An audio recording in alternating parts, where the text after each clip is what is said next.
नमस्कार, आगळी वेगळी रेसिपीमध्ये तुम्हा सगळ्यांचे मनापासून खूप खूप स्वागत आहे। तर आज आपण मस्त तोंडात टाकताच क्षणी पटकन विरघळणारा मैसूर पाक कसा करायचा, अगदी सोपी पद्धत आहे। तुम्ही बघू शकता मस्त असा दाणेदार बनून तयार होतो। तुम्ही याचा टेक्स्चर बघू शकता।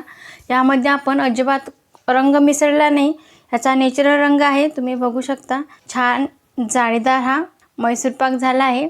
तर घरगुती पद्धतीने केलेला हा मैसूर पाक आहे। बघा खूप असा छान आहे। तुम्ही जाळी बघू शकता, याला खूप अशी छान आली आहे। तर तुम्ही सुद्धा पहिल्याच प्रयत्नात ही रेसिपी बनवायला शिकसाल, पण त्यासाठी तुम्हाला व्हिडिओ संपूर्ण बघायचा आहे। अजिबात कुठेही स्किप करू नका। जर गोड खायची काहीतरी इच्छा झाली आणि खायचं आहे मस्त असं मैसूर पाक तुम्ही बनवू शकता। अगदी बाजारात मिळतो तसाच पद्धतीचा हा मैसूर पाक घरी बनवता येतो। चला तर मग पटकन रेसिपीकडे वळूयात। पण तुम्ही जर का चॅनलवर नवीन असाल आणि हो अजून सबस्क्राइब केलं नसेल तर जास्तीत जास्त लोकांनी सबस्क्राइब करा आणि बेल आयकॉन हिट करून ऑल सिलेक्ट करा। तुम्हाला अशाच नवनवीन आगळी वेगळी रेसिपी चॅनलच्या रेसिपी शिकायला मिळतील। रेसिपी सोपी आहे, चला तर पटकन सुरुवात करूया। असा जाळीदार तोंडात टाकताक्षणी विरघळणारा मैसूर पाक लगेच करायला सुरुवात करूया। तर आज आपण मैसूर पाक करण्यासाठीचं साहित्य पाहूया। सगळ्यात आधी या वाटीने मोजून मी 2 वाट्या बेसन पीठ चाळून घेतलं। चाळून घेणं तितकंच गरजेचं आहे। आणि त्याच वाटीने मोजून 2 वाट्या साखर घेतली। जेवढं बेसन पीठ आहे तेवढीच साखर लागेल। आणि इथं मी याच वाटीने मोजून इथं 1 वाटी तूप घेतलं आणि त्याला हलकंसं वितळून सुद्धा घेतलं आहे। चला तर मग आपण लगेच मैसूर पाक करायला घेऊया। तर इथे मी कढई ठेवली आहे। आता आपल्याला यामध्ये पाक करून घ्यायचा आहे। तर 1 वाटी पाणी घ्यायचं आणि यामध्ये आपल्याला ही साखर घालून घ्यायची आहे। आणि त्यासोबतच इथं हे तूप आहे, हे आपल्याला इकडच्या साईडने ठेवायचं आहे। तर बघा इथं मी हा गॅस चालू करते आणि इकडे हे तूप गरम करून घेते, कारण आपल्याला यामध्ये नंतर घालायचं आहे। साखर संपूर्ण अशी विरघळून घेऊया। तर इथे साखर सगळी विरघळली आहे।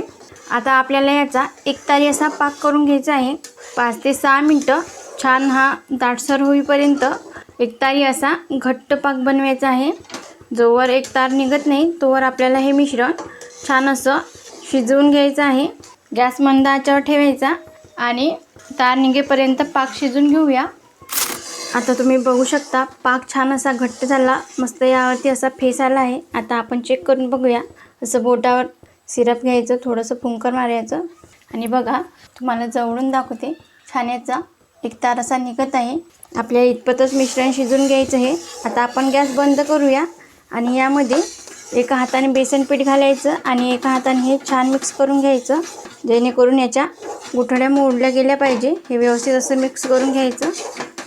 हे बघा या पद्धतीने छान हे मिक्स करून घ्यायचं, याच्या गुठळ्या मोडून घ्यायच्या। आता बघा इथे सगळ्या बेसन पिठाच्या गुठळ्या मी मोडून घेतल्या। आता आपल्याला गॅस चालू करायचा आणि मंद आचेवर आणखी 4 ते 5 मिनटं हे बेसन पीठ हलकंसं यामध्ये परतून घ्यायचं। आता बघा बेसन पीठ व्यवस्थित असं मी 4 ते 5 मिनटं भाजून घेतलं आहे। आता इकडे गरम गरम आपल्याला तूप यामध्ये सोडून घ्यायचं आहे। गॅस चालूच आहे, कडकडीत असं तूप घालायचं। बघा यामध्ये 1 चमचा असं तूप घालून घ्यायचं आणि लगेच हे मिश्रण या पद्धतीने असं करून घ्यायचं। परत 1 चमचा घ्यायचं आणि यामध्ये असं हे घालून घ्यायचं। परत हे छान असं फिरून घ्यायचं। लक्षात ठेवा गरम गरम तूप आपल्याला यामध्ये घालायचं आहे। हे बघा मस्त अशी याला जाडी आली आहे आणि कलरसुद्धा छान असा डार्क आला आहे। राहिलेलं सगळं तूप यामध्ये घालून घेऊया।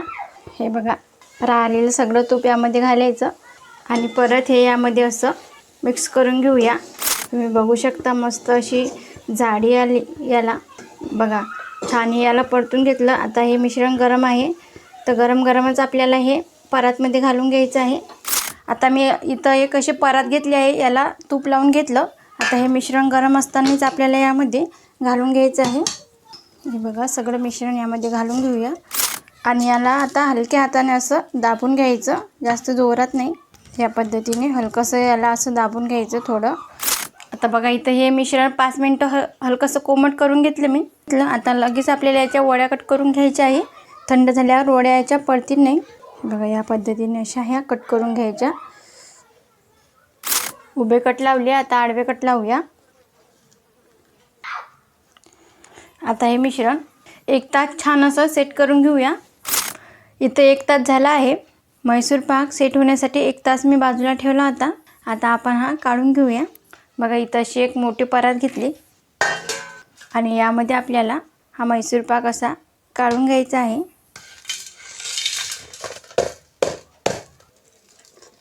याचे पीसेस काढून घेऊया. बघा किती छान झाला आहे. तुम्ही बघू शकता एकदम असा परफेक्ट झाला आहे. थोडंसं मिश्रण हे पडलं आहे तर काही होत नाही. बघा मस्त छान असा खुसखुशीत झाला आहे. एकदम नरम झाला आहे. तोंडात टाकताच क्षणी लगेच विरघळतो.